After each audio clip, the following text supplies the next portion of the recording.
Today on the show, strategy plus action equals building a meaningful presence on LinkedIn. This show is powered by Black Ginger. If you'd like to shorten your sales cycle and build a foundation that makes all of your other sales and marketing initiatives better, reach out to us on LinkedIn. Welcome to the show, everybody. We are here with Joe Lalgee. He is the founder of Headhunter Media. We're so excited to have him on the show. Welcome, Joel. Great to be here, guys. Appreciate the opportunity to be here and just chat with you guys. We're definitely excited to have you on. Yeah, no, it's, we were just chatting before. I think we share a lot of the same vision and passion. And I love anything to do with strategy and action is definitely my forte. And so, happy to be here. Fantastic. I'm glad we had a chance to connect early on, and just watching you on LinkedIn, my goodness gracious, like the reach, the connection, the engagement that you have. There are probably a handful of reasons and topics that we could have you on to talk about. But I thought let's jump in and really provide that value for the audience. So much of our audience is on LinkedIn, trying to figure that out. We're certainly preaching from the rafters, like you better be on LinkedIn if you're in this space, that B2B space at all. So I definitely want to dive into what you're doing there, all the way down to some of the tactics and everything like that. But before that, I want the audience to understand who you are and a little background. Yeah, 100%. So I have spent the last 5.5 years in the headhunting recruitment agency world. And what I found in that industry is it's very sales based. So it's cold calling. It's about as sales based as you can get in an industry. Obviously, we're reaching out to people a lot on LinkedIn. So I'm pretty familiar with LinkedIn as a way to connect with people for new job opportunities. But yeah, really where I think I fit in with just recruiting in general is like I love the industry. I love connecting with people. But probably the side that I like the least is that sales side and how recruiting literally, and they joke about this within the industry, but the commodity is people. I know on LinkedIn, anyone who's on there, you see the hiring stories of like the ghosting that recruiters do. And it's literally because they're incentivized by just pure money. And it's covered by, we're doing what's best for our candidates and our clients. But what I found in the industry is as soon as you start putting a value on somebody, it becomes about what can I get from people, both the clients and the candidates. So it's easy to mask that by saying, hey, we really care about people. We're helping people with their careers. But, don't get it confused. There's a price. And so what happens is if you're talking to a headhunter, it's because they see a chance to make money from it, and there's nothing else for the most part within the industry. But I had a cool introduction to the industry. I worked for a startup that actually saw things differently. They had a different billing model. And so my introduction into the recruiting world was a lot different than I think most headhunters. I worked for a cool startup out of the Milwaukee area. Worked with them for about 5 years. We grew the company from 6 people to about 80 people, and really got to see the challenges that come with scaling a business, the challenges that come with competing against contingent recruitment firm or other headhunters, but it just developed my passion for thinking differently about the industry as a whole. And so about 2 years ago, I started thinking, I'm seeing these people pop up on LinkedIn. I'm seeing these people who are using video, they're using content, and like, there's gotta be more, in our industry. And I just really found like nobody, even at the company that I was working at where everything was different, nobody was putting an emphasis on like really using content to drive people, at least in my network. And so that really took me down a journey of trying to figure out from a LinkedIn perspective, but now it's branched out to other social media, outlets, but how can I, as a recruiter, or how can I, as a business person, really use social media as an extension of myself to just connect with people, and so yeah, that's where we're at today. I got so passionate about this whole idea with LinkedIn that after about a year and a half of being consistent, and this is posting every day, multiple times a day, and then moving across different channels like YouTube, TikTok, really just across every single social channel there is. I developed such a passion for it that I said, you know what, I actually want to step outside of the recruitment game, and I actually want to help other recruiters that are maybe sick of the classic just sales. Let's help them with a long-term strategy, so to where within 5 years, 10 years, like long-term strategy, they can be in a place where they're an industry name and they're attracting people to them and getting away from that classic headhunting rat race.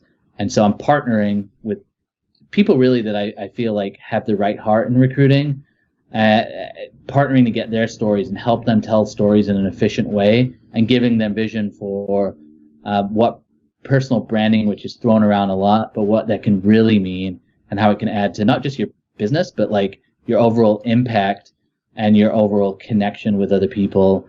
And so that's what I do now. I just help recruitment agency owners do that, and doing it at a micro level right now, but obviously the vision is to just continue to grow and really help people with that. So, and I think that's how we got connected too, Jason.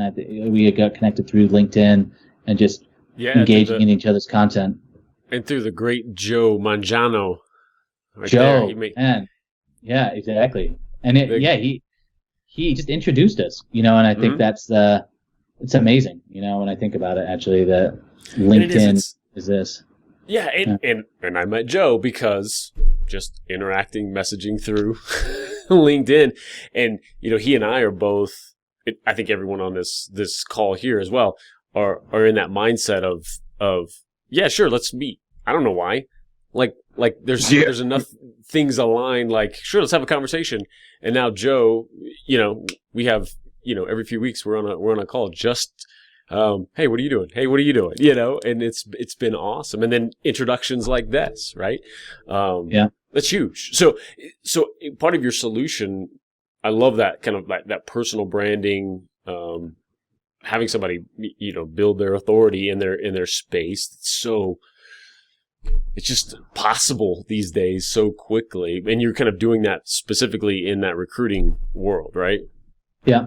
Yeah. I think, most of what I'm focused on is the recruitment agency owners. And that's for two reasons. Number one, I know the pains that they have within recruiting. I know the industry, and I know how behind they are as well. Mm-hmm. And so it made a lot of sense. Now, I think the other outside factor that's played a huge impact for the demand of this is simply the pandemic in terms of networking as a whole. And so it's not just recruiters that are interested in digital marketing. It's financial advisors. It's people who use networking to grow their business from like a face-to-face standpoint. Now they're having to learn a brand new skill, which is how do I take a digital conversation and not just engage on a platform, because that's not the end game. The end game isn't likes and comments. The end game is conversation in real life.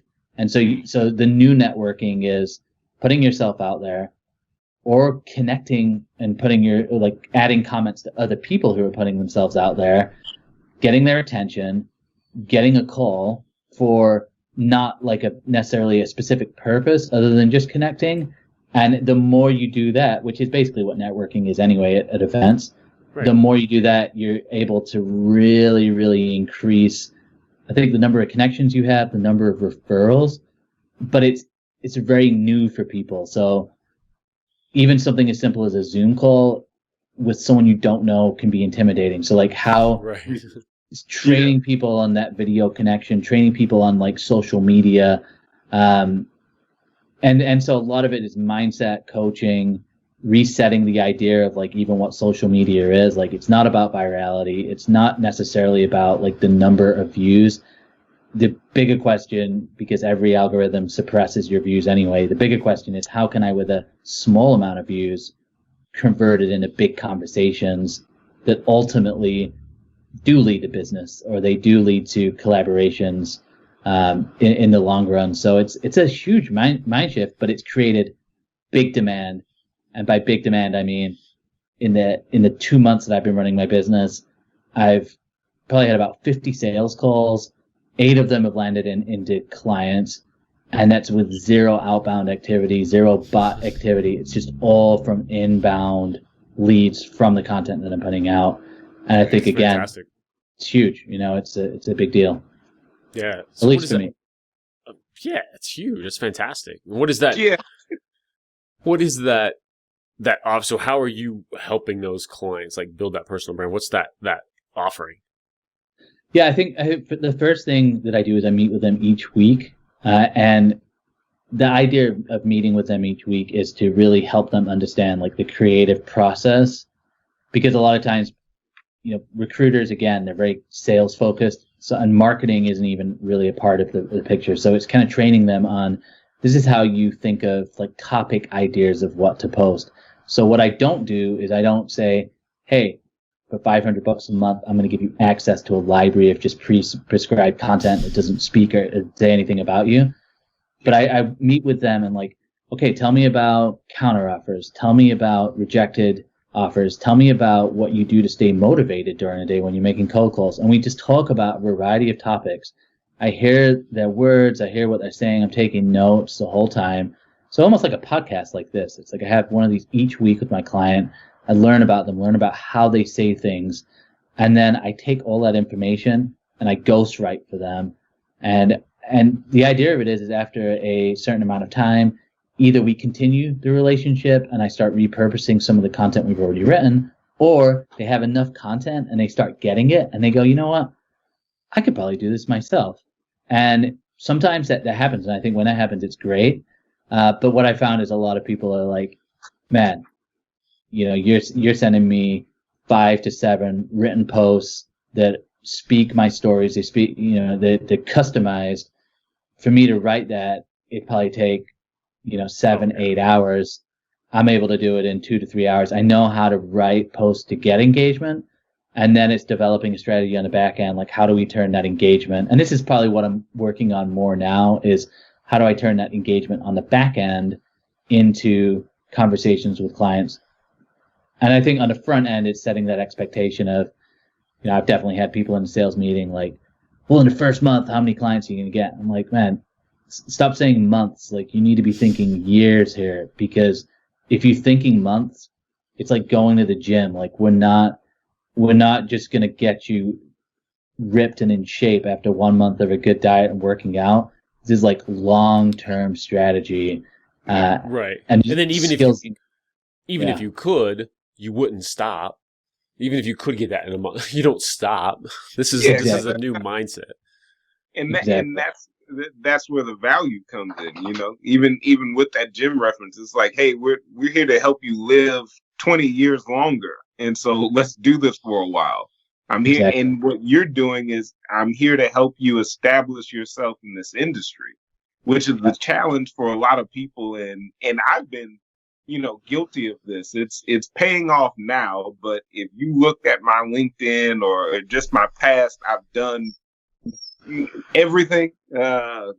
From cooking and chef and computer and technology sales, IT, phone repair, insurance. So I had spent so much time in all of these different industries, but now that stuff is coming to making sense, and I see the value in that because I'm able to help people out from all these different angles. But another opportunity, and what I've seen friends do, is they've stayed in a certain lane for such a long period of time that now they've established themselves in the last 10 years. And I just watched a friend, he left the company, the only place he's ever worked after college, 11 years, top producer, sales.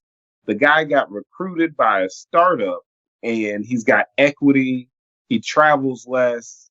He's finally able to slow down and they're having their first child. Awesome. Like, it's everything he wanted. But why was that? He spent the time to start building the brand and building awareness in that one specific industry. So that long-term play is what people often aren't focused on. And Yeah. you help them focus on that. So I love when you said, "Hey, we're playing for 5 to 10 years, which is where the money is made." You're not going to do anything of significant. Well, I don't want to say that. It's very difficult to do something of huge impact and significant value in a very short period of time. It takes time. Yeah, 100%. And I think especially right now, I mean, when I started, I only started doing the LinkedIn thing a year and a half ago, and I didn't start seeing like real momentum until about 9 months in. But I think now we're talking like it's at least a year or two, because now everybody's in the same mindset where everybody's spending more time on digital platforms. Everybody's thinking about building the brand. Now, I had something interesting happen to me just this week. I had spent probably about the last 9 months of the year, like really heavily invested in TikTok as well, because Gary Vee was like TikTok. Yeah. A lot of like younger people were like, man, TikTok's where it's at. A guy I know actually has 11 million. He got 11 million followers in 11 months. So I was like on this bandwagon. I'm like, man, I got it. There's something in this. And I hustled on that platform and put a ton of videos out. A lot of them I deleted because now everything's kind of tied together. But I was just learning it. I was learning like what a trend is, like how to get on the trend, like how do you keep someone's attention on a video, and how do you kind of relate to people who are a different age. And when I started the business 2 months ago, I was like, you know what, I need to put something down here, because I can't do the LinkedIn and I can't do the TikTok. So I doubled down on LinkedIn, got off TikTok, but I just joined again this week. And the first video I put out after just being gone for 2 months was like, I quit my corporate job and I replaced my income. This is how I did it.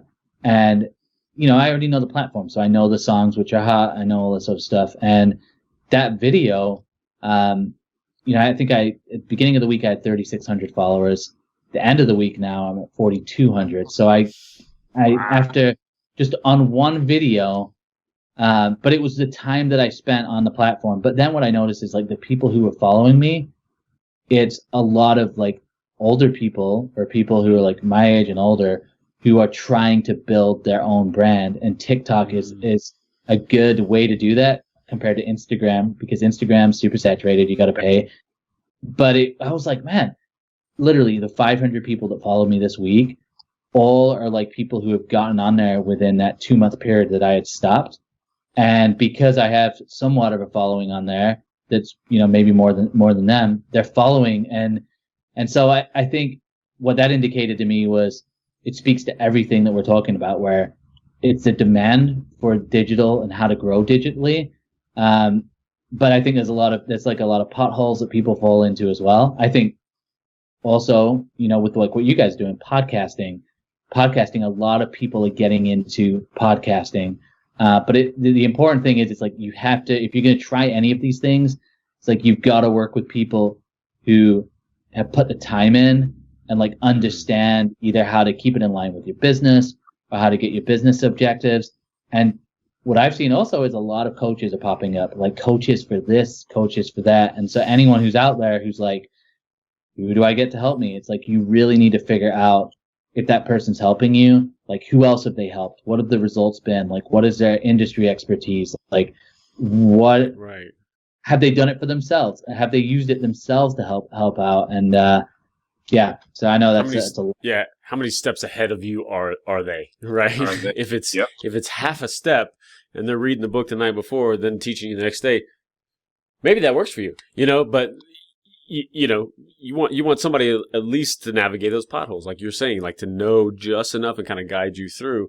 And I think that's the beauty of all of that, is that sometimes it's more of a disconnect to have somebody who's so successful, they navigated those potholes 4 years ago, but they don't remember to even teach you now.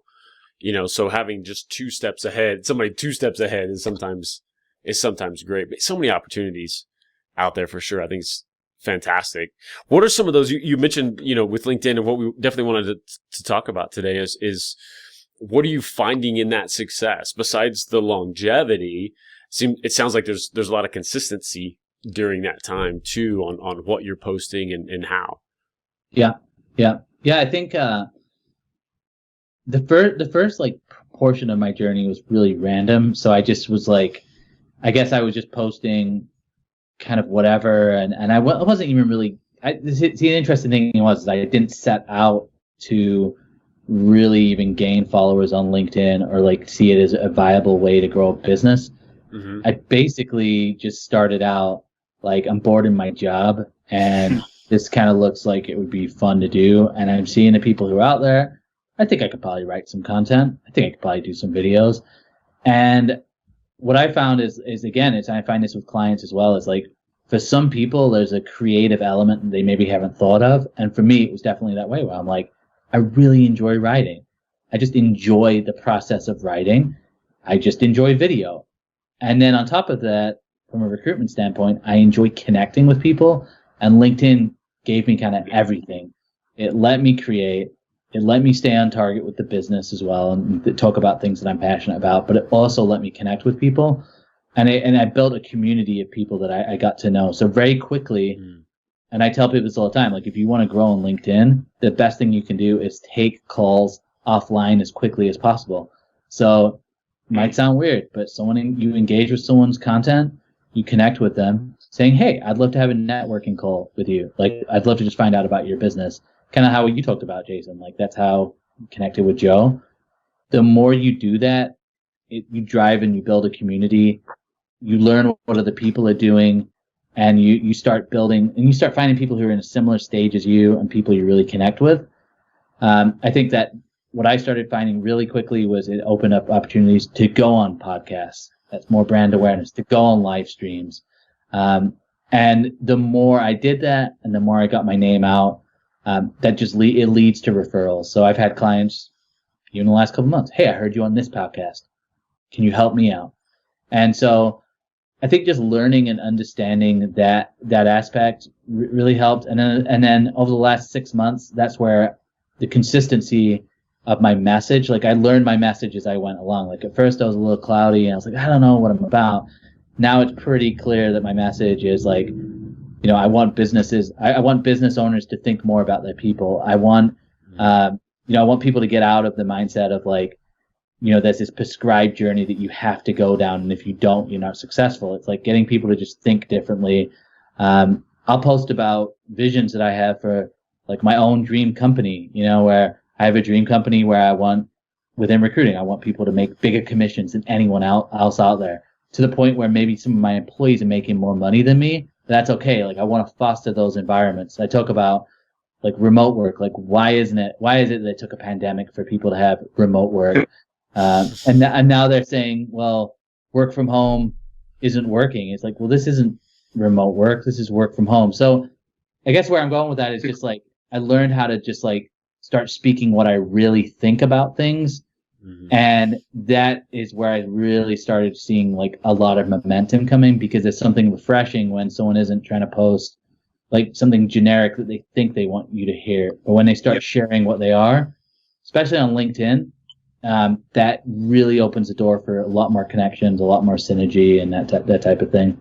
Yeah, that's huge. And I think the lesson there too is that can evolve. Like, and the only way you find it, honestly, not just that it can, I think it has to evolve by doing it, by starting that process. That's how you're going to find it, because I think so many people wait to start till they have their message or their main train of thought that they want to go after.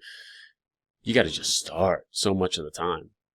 And even on top of that, another thing you're talking about is just being authentic and not being afraid to be authentic. I think a lot of the challenge is, especially because we've all spent so much time talking to so many different people, is that you can see the people that are trying to frame certain things and be this certain person and come across. And then you see us, it's like, hey, we're comfortable because we're being ourselves. And so people will connect with my love, my obsession for food. One of our first interviews, Jason introduced me to Roshan, and we got to talking about pizza. And I swear this guy is like my best friend now. Like, that's so cool. Like, and that's but those are the things that allow you to connect at a different level. And so once you have that sort of connection, hey, you're a dad, or I have kids too, or my son, I used to play hockey, whatever it is, that connection point actually speeds up the sales process because the person isn't thinking about what your product or service is. That's a piece of it. But they're thinking, hey, I can go eat pizza with this guy, or he loves craft beer like I do. It's going to be fun 100%. Talking to this guy, and we can do business, you know? Yeah. And I think that's, I mean, the way you describe that is exactly what I've experienced. And I think it's easy. I mean, the authentic piece is really easy for me because I'll be honest, I don't really have that much to lose, and I never really did. So I get it where, like, you know, you're working at a prestigious law firm and you've got your reputation and you're doing this sort of stuff. I get it. You have something to lose if you appear a certain way. For me, I don't have that fear. So I can literally say whatever I want. And even when I was employed, I was like, I'm going to say what I want. And the funny thing happened, though, was like, it was like people, even in my workplace, like they got behind it and they were like, oh, this is cool. Like you're saying what you say. And like the business owner, one of my last companies I worked with, they would get people apply, other recruiters apply because they were like, oh, Joel works there. And I've seen his LinkedIn content. So they see those tangible things, people get behind it. But yeah, man, it's exactly what it is. And that's exactly what's happening. It's like, again, with sales, I'm so used to that, you know, call 100 times, or you've got that big prospect. Like you spend like a year trying to get just 5 minutes of their sacred time. And then you get 5 minutes and you sign the deal. And then a month in, you're like, this is the worst client I've ever had. And it's like, about your content as like, I think of it two ways. Like most people are afraid of like what they're going to lose, and they're not thinking about what they're going to gain. But it is truly like, there's no better feeling like when you get inbound leads. It's just a whole different thing. And especially if you've got those inbound leads by being yourself, it's like, I don't hop on calls and go, it's like, dude, you know, see, I live on a live stream, so you know exactly who I am. And then when they're like, oh, this is the same guy, it's even more of a powerful thing. Right. So, but it's just like I don't think people do teach enough about that, because I don't think we really understand it. And if anything, social media is, you know, it's completely different. Like Instagram is like, post your, you know, leaning up against the leased Ferrari that you don't own and you make interest only payments on. And it's just like, it's garbage. And I think that now there's way more room for like micro influencers and people who can understand, like, you don't need 50,000 followers. You don't even need 10,000. You need like 2,000 people that you want to work with.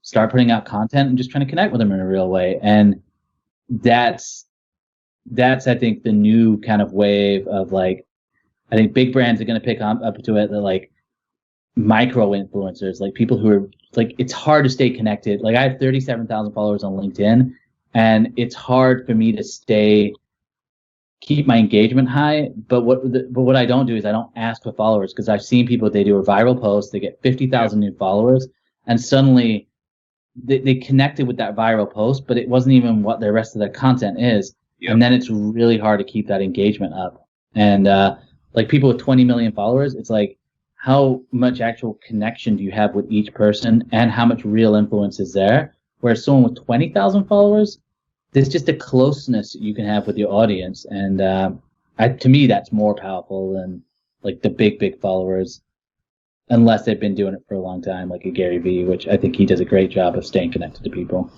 Yeah, oh, sure. Being purposeful with that and everything. Yeah. So what would you recommend for folks I'm in, Joel. I believe you. How do I start on this thing? How do I build to a following, like you're talking about, to even get to that 2,000, but a meaningful 2,000 and beyond?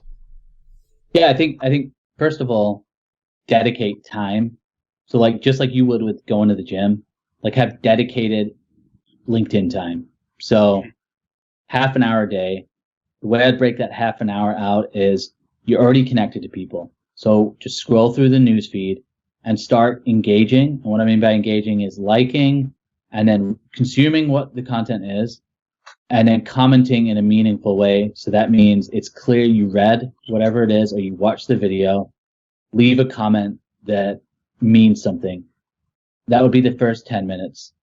Second 10 minutes would be, obviously you have a sales list or you have a prospect list. Start connecting with those people with personalized messages or messages that show that you actually really want to connect.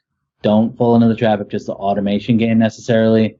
That can work, but it's more of a numbers game then. I would say stick to the personalized everything personalized, because that's not what people are doing, and they're trying to fake it. The last 10 minutes would be the actual you putting out the content. So I'd probably either spend an hour, let's say on a Sunday, spend an hour coming up with topic ideas, coming up with ideas of what to post. And so then it's not like you get to that half an hour in a day after engaging and you're like, what am I going to post? Have some time separated before that where you're planning out exactly what you're going to post. If you're stuck with like what to post, look at what other people are posting and find people that you like and just start emulating them. Start like using some of even their topics, but get into that habit. So each day half an hour, and then an hour on the weekend just to plan what your content is, and then just continue to do that. And I would say minimum, 2 to 3 months. I think it's just like a reasonable expectation before you really start even feeling comfortable. But it's just showing up meaningful every single day, I guess. And I have a free guide which I can send to you guys as well, and it's called the free 30-minute LinkedIn guide, and I break down things a little bit more in detail. Fantastic. Little caveat though, I spend about 4 hours a day doing this, and so that's why the results were just quicker. But I don't think you need to spend 4 hours. I think you could spend half an hour and just build it up. Yeah, and what you'll find too, as you do what Joel's talking about here, is that, those first couple of weeks, that time on the weekend, like what topics, I'm like, oh my gosh, you'll get through it, right? It's possible you'll get through it. But what happens as you do this for a couple of weeks even, then just going through your day, it'll start to trigger, because your mind starts to work that way. It'll trigger like, oh, this would be a great post. Exactly. Oh, I just went through this conversation with this person on a sales call. What came up would be a fantastic topic for tomorrow. So let me jot that down and keep that Evernote or whatever that is for all of this stuff, because it'll start flowing. For folks who worry about that, how do I keep going? They think a year down the road, how am I going to come up with topics for a year? Don't worry, you'll get into that rhythm.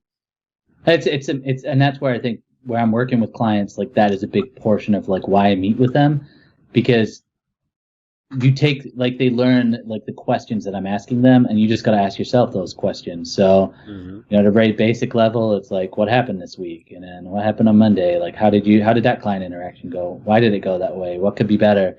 And then to your point, it's I think what content creators have done is they see the world then through that lens of like, that could be content. Oh, this story, that story. Yeah. And eventually you do get to a point where, like, for me, I don't do any plan time, and I post 3 times a day, and it's literally every time I'm just at my phone, and it's freestyle, So it's like I went from like having the lyrics down and rapping to like, It's just a freestyle. And I think anyone can get to that point. It's just like you said, Jason, it's just repetition and getting it. And experimenting too, and like it's classic marketing is just A/B testing. So like test out. People are like, well, when do I post? I'm like, start posting and just post at different times. Figure out what works. Then, what about the length of the post? I don't know. Like post a short quote one day, post a medium, post it long, switch it up, and just constantly be testing. And I think eventually you start just understanding your audience, because everyone's audience is different. And you start figuring out like, oh, these people respond well to this. I'll do that again. So I do a lot of testing. Like I've tested out viral, like literally there's viral posts. I'll write something very similar and see if it goes viral for me. And if it does, then I go, okay, well, there's something in this post. What about it made it go viral? And just, learn and look at other people are doing and try and learn from them. And don't be too hard on yourself too. I think like it's like people get super hard on themselves, like, oh my God, like that post was just terrible. It's like, let that go and understand again, if this is a long-term thing, like you're just learning. And I think it's important to think like a lot of the kids I follow on TikTok, they're like teenagers and they're super creative, but they're also like really fearless with what they do. Yeah. And we can learn something from that. It's like they don't care. They literally don't care. And I think people connect with that as well. And it's refreshing in the business world. Oh, big time. Yeah. And it's so wild. Like nobody's going to see it in the beginning anyway. Like let that be, you know, like take the pressure off, right? Like that's the best part. Yeah, exactly. Yeah. And just go and find that voice. Because doing all this too, not only is it triggering you when, in a good way, trigger the thought process, you know, of, you know, thinking in terms of content, but it also makes you observe your world through that lens. And then you pull out lessons that maybe you would have just skimmed by in the past. I think that's really strong. You know, the algorithm loves a variety of these quick post here, long thing here, video here. It loves some of that variety anyway. But an important part of what you're talking about too is that you need to find your sweet spot too. Because if writing is just like putting knives into yourself, you know, like then you're not going to be successful. You're not going to do it. You're not going to follow up. And you need to find a solution for that somewhere, so that, you know, you're in your sweet spot, in your zone of genius, basically. Yeah. Yeah. And it's like some people are really great with videos. Like I've seen amazing people with videos.